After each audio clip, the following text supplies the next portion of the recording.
বিসমিল্লাহির রহমানির রহিম। আসসালামু আলাইকুম সকল দর্শক শ্রোতা, আপনাদেরকে ধন্যবাদ জানাচ্ছি।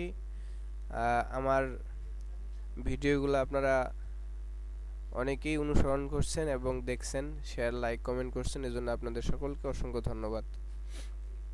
আজকের ভিডিওটি হচ্ছে এমওডিসি সৈনিক পদে যোগ দিন এর যে বিজ্ঞপ্তিটা ছিল, এই বিজ্ঞপ্তিটায় আপনারা মাঠের জন্য কি কি কাগজপত্র নিয়ে যাবেন সেই বিষয়ে ভিডিও। আর অনেকে আছেন যে যে কোনো একটা কাগজ রেখে যান, মাঠ প্রায় আপনার শেষ, সব দিক দিয়ে আপনি টিকে আছেন, সবখানেই পাস করছেন, কিন্তু একটা কাগজের কারণে হয়তো আপনার চাকরিটা হচ্ছে না।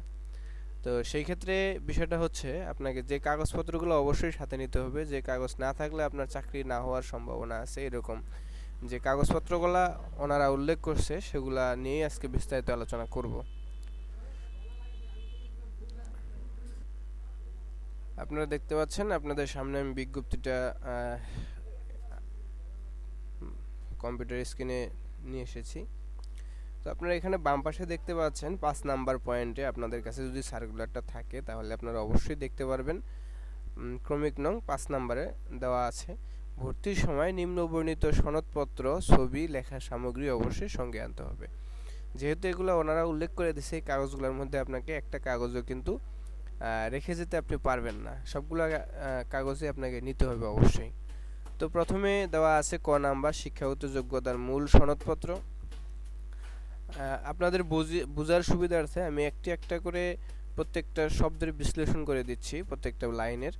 এখানে বলা আছে শিক্ষাগত যোগ্যতার মূল সনদপত্র, অর্থাৎ আপনি এসএসসি, ইন্টার অথবা জিএসসি যেটা দিয়ে আপনার যে সার্টিফিকেটগুলো আপনার রয়েছে সেই সার্টিফিকেটগুলোর মূল সনদপত্র, অর্থাৎ সার্টিফিকেট, মূল সার্টিফিকেটটা সাথে নেবেন, এবং মার্কশিট, এবং আপনাকে মার্কশিট নিতে হবে। তাহলে মূল সার্টিফিকেট এবং মূল মার্কশিট। এইখানে বলা আছে যদি এগুলো আপনার না থাকে হাতে, যেমন আপনার হাতে এগুলো নাই, সেক্ষেত্রে আপনি কি করবেন? হয়তো অন্য কোনো জায়গায় জমা আছে, অথবা স্কুল থেকে তোলার পরে অন্য কোনো জায়গায় জমা দিচ্ছেন, সেই ক্ষেত্রে আপনাকে যেটা করতে হবে, ফটোকপি হলে গেজেটেড অফিসার কর্তৃক সত্যায়িত হতে হবে।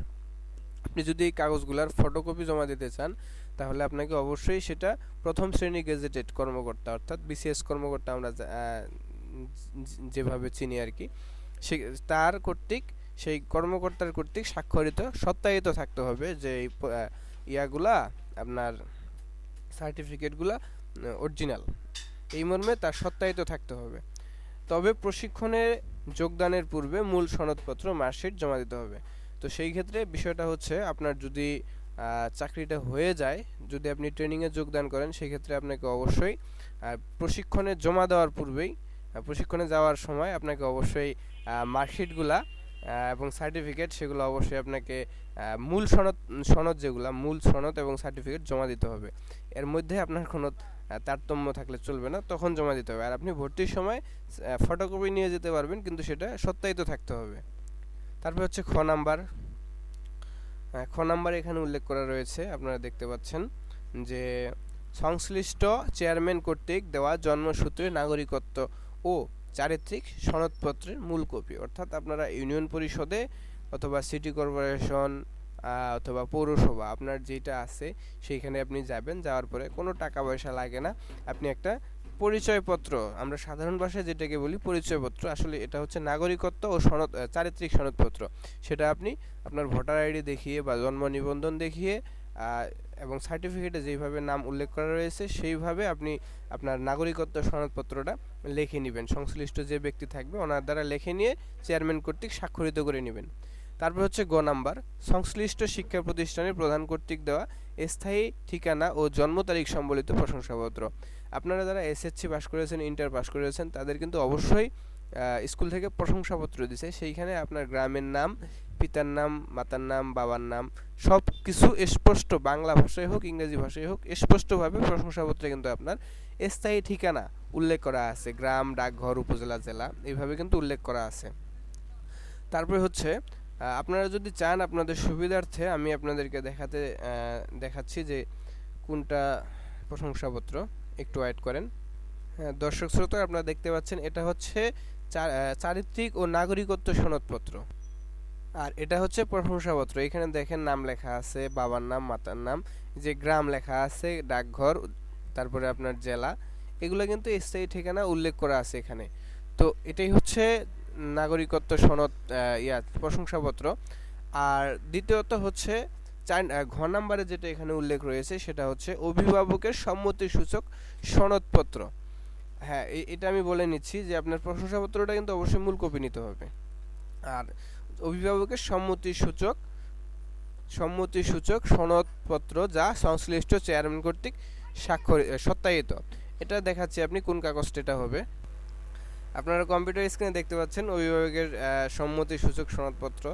এটাতে লেখা থাকবে এইভাবে যে আমি মোহাম্মদ, মানে এখানে হবে পিতার নাম, এই যে লেখাটা আছে এখানে হচ্ছে পিতার নাম, আবেদনকারী পিতার নাম,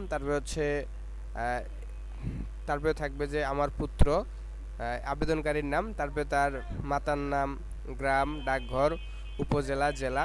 সে বাংলাদেশ সরকারের অধীন বাংলাদেশ সেনাবাহিনীতে এমওডিসি সৈনিক পদে চাকুরিতে নিয়োগপ্রাপ্ত হইলে অভিভাবক হিসাবে আমার কোনো আপত্তি থাকবে না। আপনারা কম্পিউটার স্ক্রিনে দেখতে পাচ্ছেন, একটু পোস্ট করে দেখে নিন। এইভাবে হবে আপনার সম্মতিসূচক পত্রটা। তো তারপরে এখানে আপনারা দেখতে পাচ্ছেন লেখা আছে গেজেটেড অফিসার কর্তৃক সত্যায়িত সদ্য তোলা পাসপোর্ট সাইজের 8 কপি ছবি এবং স্ট্যাম্প সাইজের 2 কপি ছবি। পাসপোর্ট সাইজের 8 কপি ছবি নিতে হবে, সেটা অবশ্যই প্রথম শ্রেণী গেজেটেড কর্মকর্তা দ্বারা আপনাদের সত্যায়িত করে নিতে হবে। এবং 4 নম্বরে রয়েছে লিখিত পরীক্ষার জন্য কলম, পেন্সিল, স্কেল ও ক্লিপবোর্ড ইত্যাদি আপনাকে অবশ্যই সাথে নিতে হবে। এবং ড্রাইভার পদে যারা আবেদন করেছেন আপনারা, সেই ক্ষেত্রে অবশ্যই আপনাকে ড্রাইভিং লাইসেন্স যেটা রয়েছে সেটা আপনাকে সাথে নিতে হবে।